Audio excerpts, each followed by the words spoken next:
ఊహించండి, భారతదేశంలోని ఒక ప్రదేశం ఉంది. అక్కడ సైంటిస్ట్ ఒక మానవ తలక మరియు జంతువుల ఫాసిల్స్ కనుగొన్నారు. అది ఏదో 100 లేదా 1000 సంవత్సరాల కిందటిది కాదు, లక్షల సంవత్సరాల పాతది. ఇది మనకు ప్రాచీన మానవుని ఉనికికి సంబంధించిన అత్యంత పెద్ద సాక్ష్యం.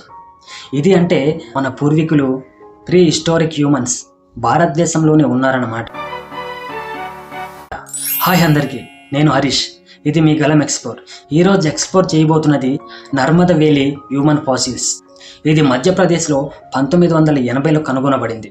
ఇది కేవలం ఒక ఆర్కియాలజిక్ స్టోరీ కాదు, ఇది మనం ఎక్కడి నుంచి వచ్చామనే ప్రశ్నకు ఒక కీలక జవాబు కూడా. కొన్ని హిస్టారికల్ కాంటెంట్స్కి మనం వెళ్తే, నర్మద నది మధ్యప్రదేశ్లో ప్రవహించే ఒక ప్రాచీన నది.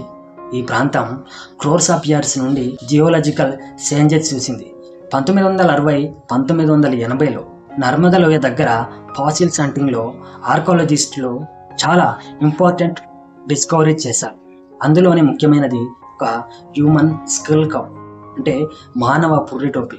దీని వయసు సైంటిస్టుల ప్రకారం 150 నుంచి 250 సంవత్సరాల పాతదని భావిస్తున్నారు. దీనితో పాటు మహాకాయ జంతువుల శిలాజాలు కూడా అక్కడ దొరికాయి. అలానే జైంట్ ఎలిఫెంట్స్, అంటే పెద్ద ఏనుగులు, నీటి ఏనుగులు, అలానే అంతరించిపోయిన జింకలు మరియు పశువుల జాతులు కూడా. అంటే ఆ కాలంలో నర్మద లోయ ఒక జీవ వైవిధ్యభరితమైనటువంటి ప్రాంతం అని అర్థం. ఫాసిల్ డీటెయిల్స్ మరియు థీరీస్ మనం ఇక్కడ చూస్తే, ఒకటోది ద స్కుల్ కాప్. ఇది హోమో ఎరెక్టస్, అంటే నిటారుగా నిలబడే మనిషి లేదా హార్కిక్ హోమోసెపియన్స్ లేదా ప్రాచీన హోమోసెపియన్లకి సంబంధించిందని చాలా సైంటిస్టులు నమ్ముతున్నారు. ఇది ఇప్పటి వరకు భారతదేశంలో దొరికిన అత్యంత పాత మానవ ఫాసిల్స్. రెండవది మార్ఫాలజీ స్టడీస్. స్కుల్ స్ట్రక్చర్ని చూస్తే ఇది మోడర్న్ హ్యూమన్కి దగ్గరగా ఉంది, కానీ కొన్ని ప్రిమిటివ్ ఫ్యూచర్స్కి దగ్గరగా కూడా ఉన్నాయి. అందుకే దీన్ని నర్మద మేన్ అని పేరు పెట్టారు. మూడవది ఎవల్యూషన్ డిబేట్స్. ఒక పెద్ద ప్రశ్న ఏమిటంటే, ఇది ఒక హోమో ఎరెక్టస్ నుండి మోడర్న్ హ్యూమన్కి మారుతున్న ట్రెడిషనల్ ఫాసిలేనా, లేదా ఇది ఒక యూనిక్ ఇండియన్ ఆర్కిక్ హ్యూమన్ స్పెసియేషనా? ఈ విషయంపై ఇంకా డిబేట్స్ కొనసాగుతూనే ఉన్నాయి. నాలుగవది అసోసియేటెడ్ యానిమల్ ఫాసిల్. అక్కడ దొరికిన జంతువుల ఫాసిల్స్ వయసును చూస్తే ఈ ప్రాంతం ఒక లుస్ గ్రీన్ సెవెనై లాగా ఉండేదని తెలుస్తుంది. అంటే మన పూర్వీకులు అక్కడ వేటాడుతూ జీవనం సాగిస్తూ ఉండే అవకాశం ఉంది. ఇప్పటి వరకు చాలా ప్రశ్నలు మిగిలే ఉన్నాయి.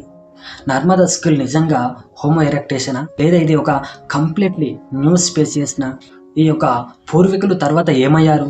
వాళ్ళ మోడర్న్ ఇండియన్స్కి వాళ్ళు పూర్వీకులేనా, లేక పూర్తిగా ఎక్స్టింక్ట్ అయ్యారా?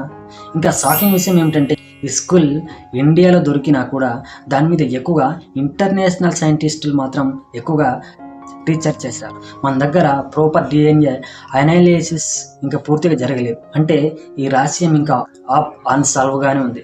మరి మీరు ఏమనుకుంటున్నారు? నర్మద స్కుల్ ఒక మిస్సింగ్ లింక్ అయినా, లేక ఇది ఒక కంప్లీట్లీ కొత్త హ్యూమన్ స్పీసీస్నా? మీ అభిప్రాయాన్ని కామెంట్లో రాయండి.